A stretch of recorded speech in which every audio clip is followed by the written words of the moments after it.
Yeah, there's a group of men on different platforms trying to discourage against ownership.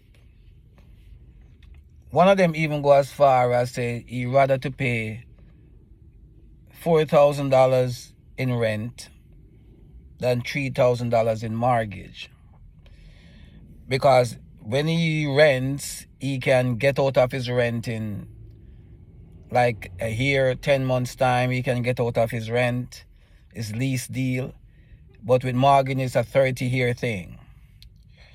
And that's a very, very dishonest thing to do. Because most of these people that making these videos and encouraging you not to buy a house, they already have 3, 4, and 5 houses. They are landlords. So you have to understand their motive. The bottom line for them is to get people to not buy houses, I should say, so they can corner the market and then they can have you for the rest of your life as renting. That's one of the most grossly dishonest statement I've ever heard. It's just like when somebody convinces you to lease a car. You lease a car and they let you know, oh, you don't have to pay for nothing, blah, blah, blah. They will take care of everything. All you got to do is pay your lease every month.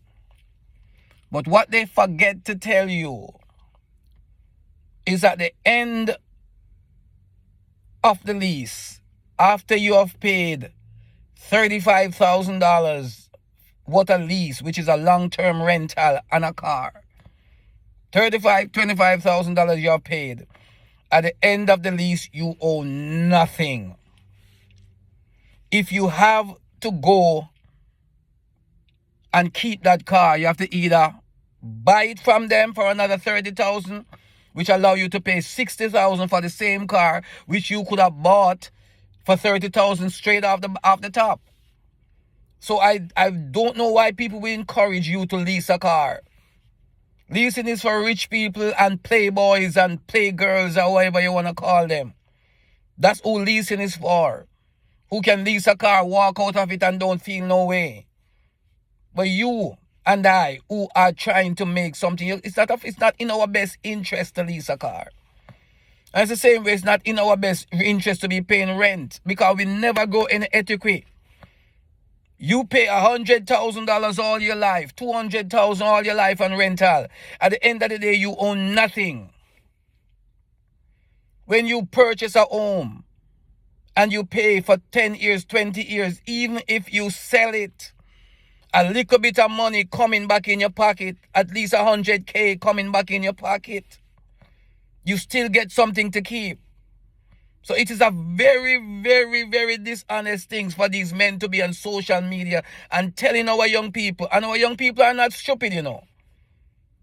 In case you all don't know, our young people is very much wiser than us. I am from the baby boomers generation.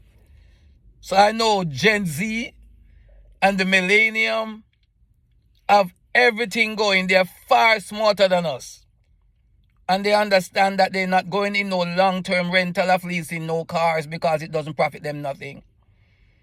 And they're not going to be renters of apartments for the rest of their lives.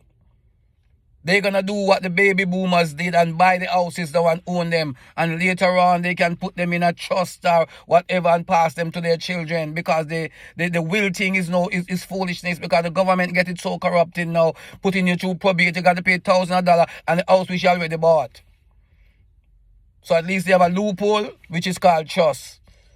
So hear me, man. Don't let these people in these so-called influencers get in your head that you do stupidness.